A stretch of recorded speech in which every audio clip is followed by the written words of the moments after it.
What do Napoleon and Benjamin Franklin both have in common? They encountered the same Turk and both lost to him in a game of chess.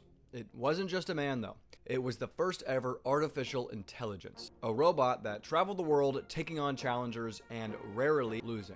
The Mechanical Turk was touted as a technological marvel, something that absolutely shattered the minds of the public, and for 50 years, even the skeptics couldn't quite figure out how it was rigged.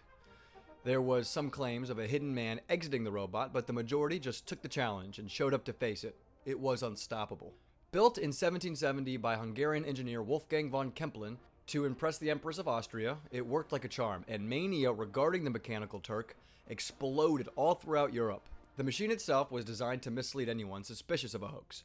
With big openings visible at all times, it gave the illusion that you could see right into it, and therefore see no one person was operating it.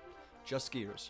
The operator could open every cabinet without risk of revealing the puppeteer because the puppeteer was on a sliding seat, which he could use to go from compartment to compartment to avoid risk of being spotted by the presenter, who would go through and open the cabinets one by one. The board itself was built to be thin enough that a magnet could connect under it and slide the pieces around, and when they were placed on the board, the pieces would attract a magnet attached to a string under their specific places on the board, with corresponding numbers 1 through 64, which allowed the operator to see what pieces were affected by whichever move.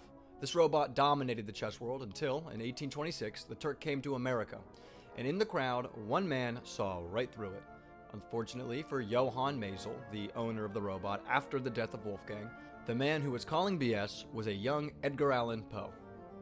Poe went home and wrote an essay called Maisel's Chess Player, a takedown of the Turk. This exposure showed a lot of fallacies in the robot, but Maisel kept his tour going. And even though it became widely accepted that it was an optical illusion due to Poe and other skeptics, the Turk continued to tour the world until Maisel's death. It would then switch owners a bunch in auctions and stuff until being sold to the Philadelphia Museum of Charles Willson Peale.